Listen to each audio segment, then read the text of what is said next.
இட்லி மாவு அரைக்கிறதுக்கு என்ன பண்ணணும்னு பார்த்தீங்கன்னா, ஃபஸ்ட்டு 5க்கு 1, அதாவது 1 கிளாஸ் உளுந்து, 5 கிளாஸ் அரிசி அந்த மாதிரி எடுத்துக்கணும். அப்புறம் வெந்தயம் நல்லா வாஷ் பண்ணிவிட்டு ஒரு 3 மணி நேரம் நல்லா ஊற வைங்க. நான் வந்து கரெக்டாக பார்த்தீங்கன்னா மார்னிங் 6 o'clock வச்சேன். இப்போ வந்து மணி 9. இப்போ தான் நான் வந்து எடுத்து அரைக்க போகிறேன். உளுந்து பாருங்கள் நல்லா பொங்கி வந்திருக்கும். ஏன்னா இந்த உளுந்து வந்து ஆக்சுவலாக ஒரு ஃபார்மில் வாங்கினது.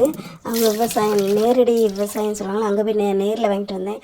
அதனால் உளுந்து வந்து அந்த 1 கிளாஸே வந்து எனக்கு நிறைய பொங்கி வரும். அதுமாதிரி இட்லியுமே நல்லா சாஃப்டாக வரும். உளுந்தை பொறுத்து இருக்குது. அப்புறம் இந்த உளுந்து கூட வந்து வெந்தயம் சேர்க்கணுன்னா சேர்த்துக்கலாம். எனக்கு அந்த ஸ்மெல்லு பிடிக்காது, அதனால நான் சேர்க்க மாட்டேன். போடுறவங்க போட்டுக்கலாம். அப்புறம் பார்த்திங்கன்னா 3 மணி நேரம் கழிச்சு ஃபஸ்ட்டு நம்ம என்ன ஆட்டணும்னா உளுந்து தான் ஆட்டணும். உளுந்து ஆட்டிகிட்டு இருக்கும்போது அப்பப்போ லைட்டாக செக் பண்ணிக்கோங்க. ஏன்னா சைடில் ஓட்டிகிட்டு இருக்கலாம், அதெல்லாம் கொஞ்சம் எடுத்து விட்டு தண்ணி ஊற்றி இன்னும் கூட கரெக்டாக உளுந்து ஆட்டுற டைம் பார்த்திங்கன்னா எனக்கு கரெக்டாக ஒரு 15 மினிட்ஸ் ஆகும். நான் போடுவேன் அந்த மாதிரி 10 மினிட்ஸ்லேயும் ஆட்டலாம். நல்லா 15 மினிட்ஸ் போடுங்க, நல்லா வரும் பொங்கி. அப்புறம் உளுந்து அள்ளினதுக்கப்புறம் அரிசியும் அப்படி தான். அரிசியை கரெக்டாக எத்தனை நிமிஷம் போடணும்னு பார்த்திங்கன்னா அது ஒரு எனக்கு அதுவும் 15 நிமிஷம் ஆகிட்டு. எக்ஸ்ட்ரா கொஞ்சம் நெய்யை அரைக்கணும்னா ஒரு 20 நிமிஷம் ஆகும். இந்த பாருங்க, இந்த மாதிரி நல்லா பட்டு போல் அரைஞ்சிரும். சில பேர் சொல்லுவாங்க இட்லிக்கு நறுன்னு அரைக்கணும், அப்படிலாம் இல்லை.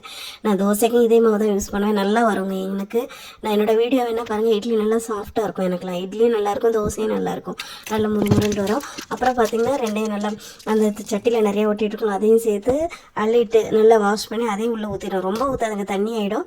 கொஞ்சமாக ஊற்றிட்டு அப்புறம் உப்பு போட்டு நல்லா கிண்டுங்க. நல்லா அந்த அரிசி மாவு உளுந்து மாவு நல்லா மிக்ஸ் ஆகிற அளவுக்கு நல்லா கிண்டி விட்டுட்டு அதுக்கு மேலே மூடி போட்டு வச்சுருங்க. கரெக்டாக ஒரு 9 மணி நேரம் கழிச்சு பாருங்கள், நல்லா பொங்கி வரும். இட்லி எப்படி வருது